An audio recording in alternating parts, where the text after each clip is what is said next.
Assalamualaikum warahmatullahi wabarakatuh. Dalam video ini, kelompok kami akan menjelaskan tentang laporan karya ilmiah penelitian. Pemateri pertama yaitu Dina Nabila, pemateri kedua yaitu Neti Oktapitri, pemateri ketiga yaitu Nafisa Fauziah, dan pemateri terakhir adalah Renaldi Dewanata. Baik, yang pertama ada pengertian karya ilmiah penelitian. Karya ilmiah adalah suatu tulisan yang memuat kajian suatu masalah tertentu dengan menggunakan kaidah-kaidah. Kaidah yang dimaksud itu, keilmuan itu mencakup penggunaan metode ilmiah dan pemenuhan prinsip-prinsip keilmiahan. Seperti yang pertama ada objektif. Objektif itu dapat diartikan mengenai keadaan yang sebenarnya tanpa dipengaruhi pendapat atau pandangan pribadi. Yang kedua ada logis.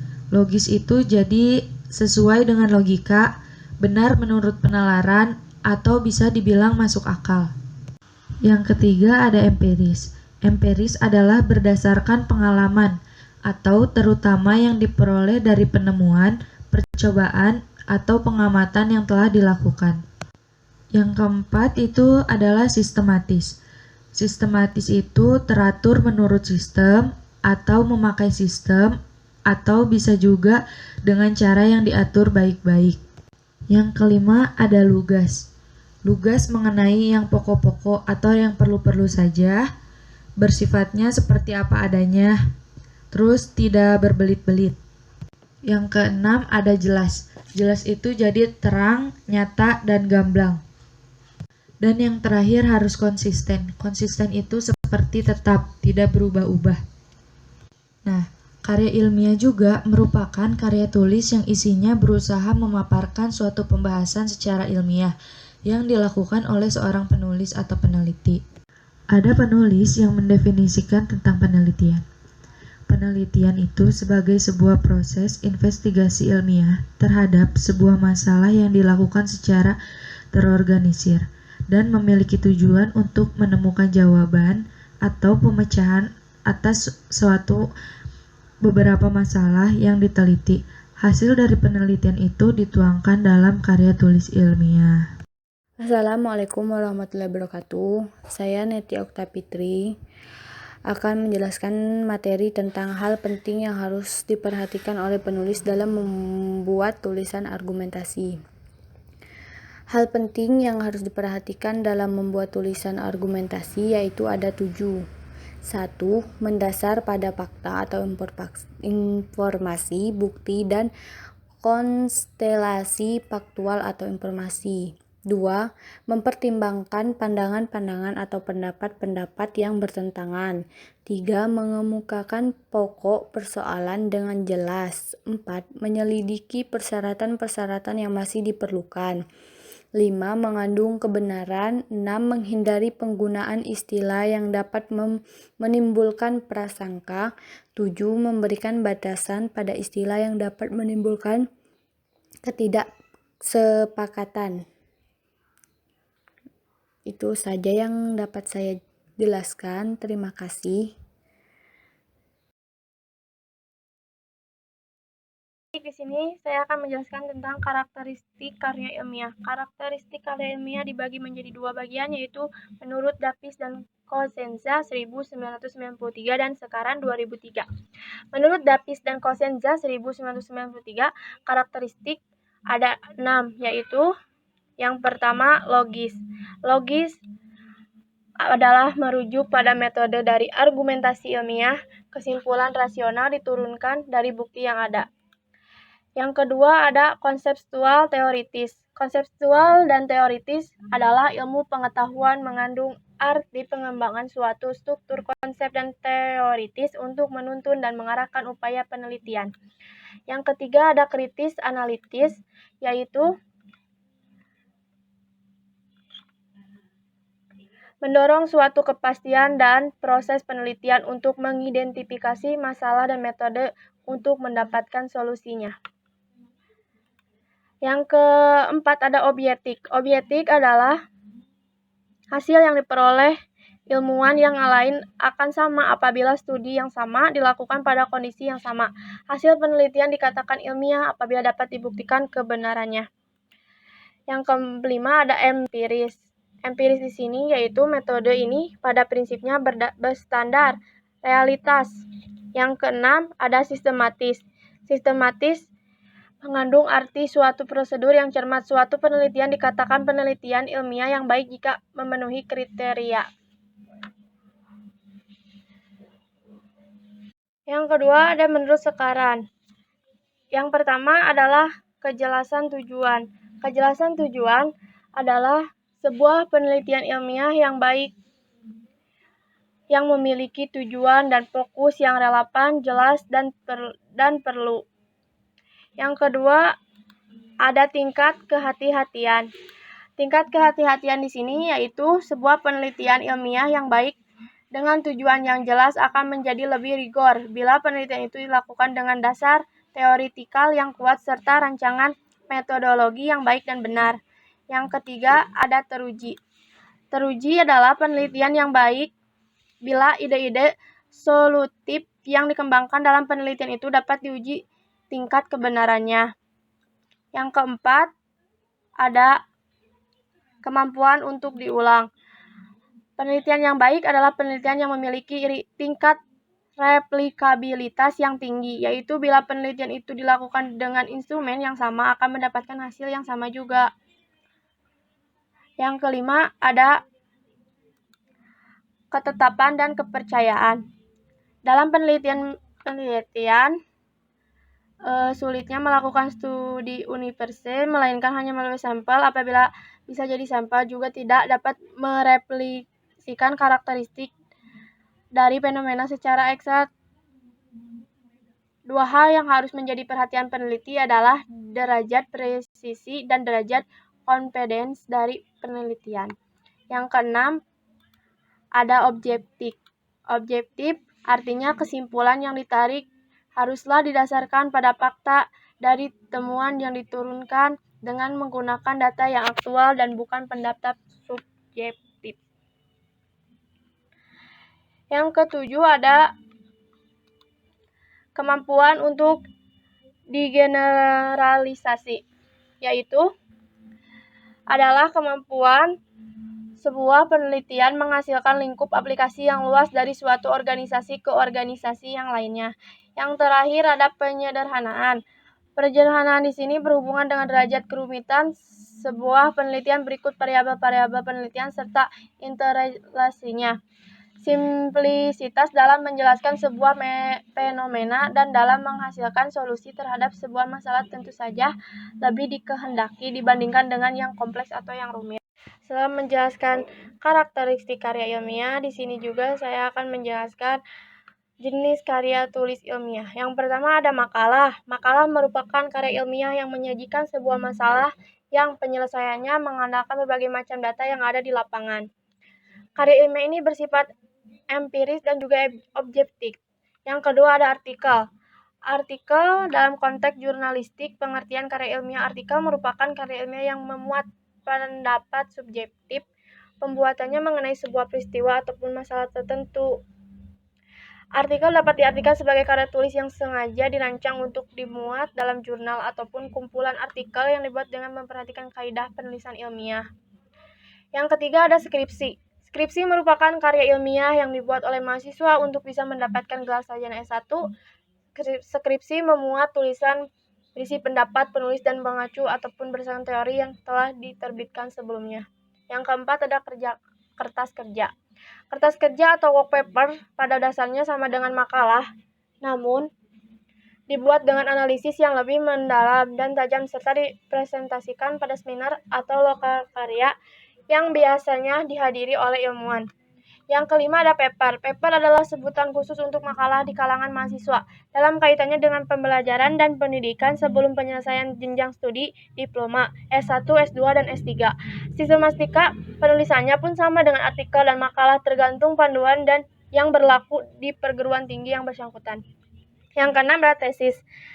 Tesis adalah karya tulis ilmiah mahasiswa untuk menyelesaikan program studi S2 atau pasca sarjana yang bersifat lebih mendalam dibandingkan dengan skripsi. Tesis mengungkapkan pengetahuan baru yang dapat penelitian yang dilakukan individu yang bersangkutan. Yang ketujuh, ada disertasi atau PhD. Tesis diperuntukkan bagi mahasiswa program S3 atau meraih gelar doktor yang mengemukakan analisis yang dapat dibuktikan oleh penulis berdasarkan dengan data dan fakta yang sahih atau valid dengan analisis yang terinci, disertai berisi suatu temuan penulis sendiri yang berupa temuan orisinal.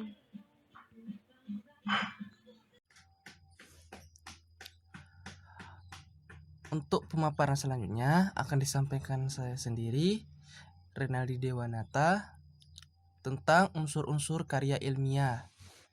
Dalam unsur-unsur karya ilmiah terdiri dari halaman judul, halaman pengesahan, halaman persembahan, kata pengantar, abstrak, daftar isi, pendahuluan, landasan teori, metode penelitian, pembahasan, dan simpulan.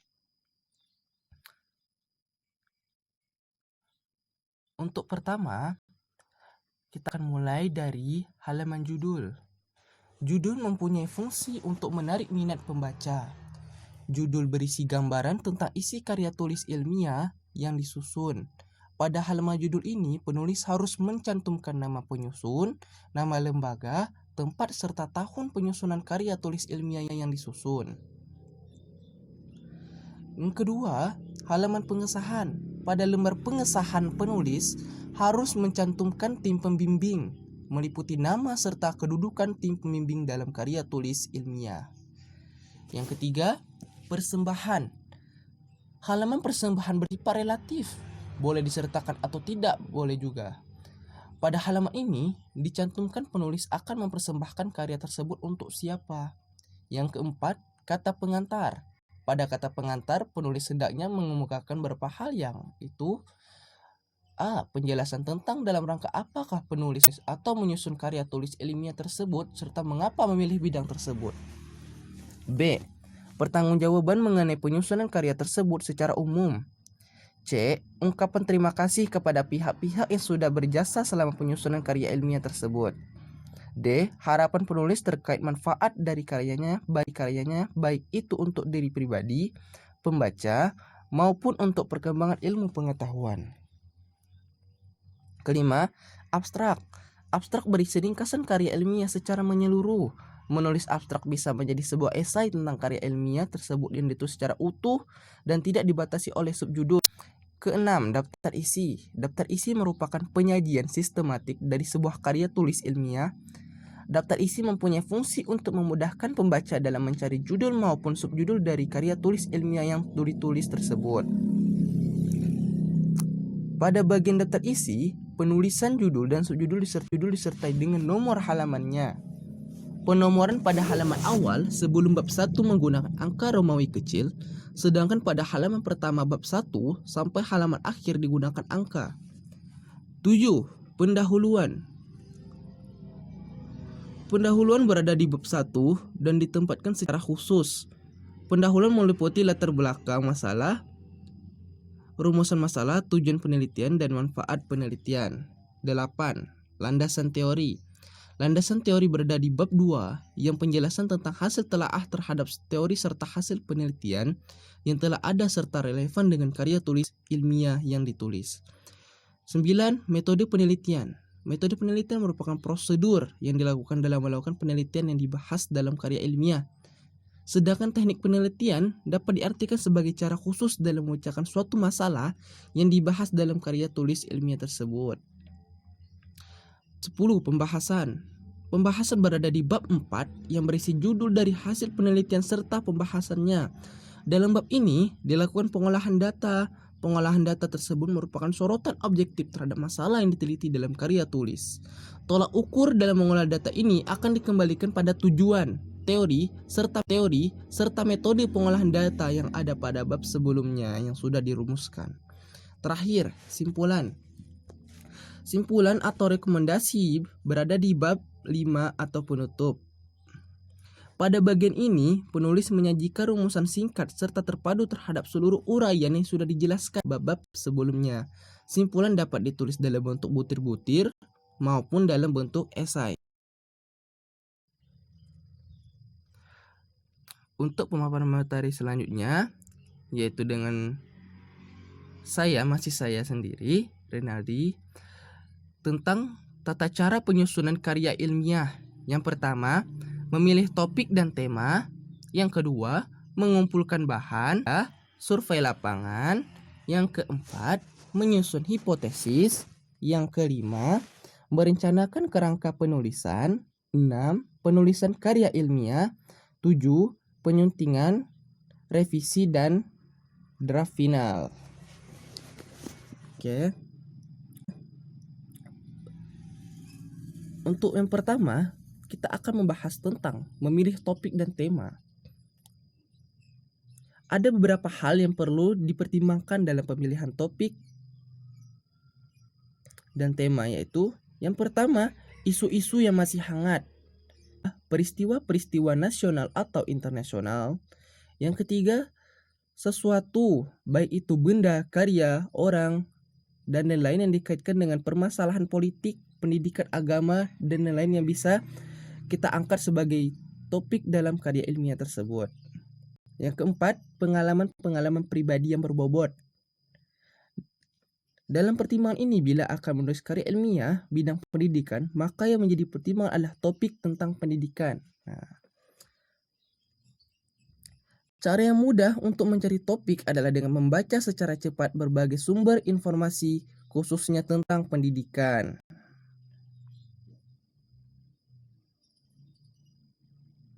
Selanjutnya, mengumpulkan bahan. Setelah memilih topik dan menentukan tema penulisan, penulis mulai mengumpulkan bahan. Bahan bisa didapatkan dari berbagai media cetak maupun elektronika. Bahan-bahan tersebut dikumpulkan terutama yang relevan dengan topik dan tema yang akan ditulis. Pemilihan bahan yang relevan ini bisa dengan cara membaca atau mempelajari bahan secara sepintas serta menilai kualitas isi bahan. Yang ketiga, survei lapangan. Langkah ini adalah melakukan pengamatan atas objek yang diteliti, menetapkan masalah dan tujuan yang akan diteliti dan dijadikan karya ilmiah. Langkah ini merupakan titik acuan Anda dalam proses penulisan atau penelitian. Yang keempat, menyusun hipotesis. Langkah ini adalah penyusunan dugaan-dugaan yang menjadi penyebab dari objek penelitian Anda. Hipotesis ini merupakan prediksi yang ditetapkan ketika Anda mengamati objek penelitian. 5. Merencanakan kerangka penulisan. Setelah memilih topik dan menentukan tema penulisan, serta mengumpulkan bahan yang relevan, penulis mulai merencanakan susunan kerangka penulisan. Yang keenam, penulisan karya ilmiah. Setelah kerangka penulisan karya ilmiah tersusun, langkah selanjutnya yang dilakukan penulis adalah mengembangkan kerangka penulisan karya ilmiah tersebut menjadi paragraf-paragraf pengembangan. Pengembangan sebuah paragraf harus memperhatikan hal-hal berikut. Yang pertama, pilihan kata. Yang kedua, kalimat-kalimat dalam paragraf harus saling mendukung satu sama lain. Yang ketiga, setiap paragraf mengandung satu ide pokok yang dikembangkan dengan beberapa ide penjelas. Yang keempat, bahasa yang digunakan mengikuti kaidah yang berlaku. 5. Ejaan dan tanda baca harus dipan. 6. Keterpaduan antara paragraf satu dengan paragraf berikutnya.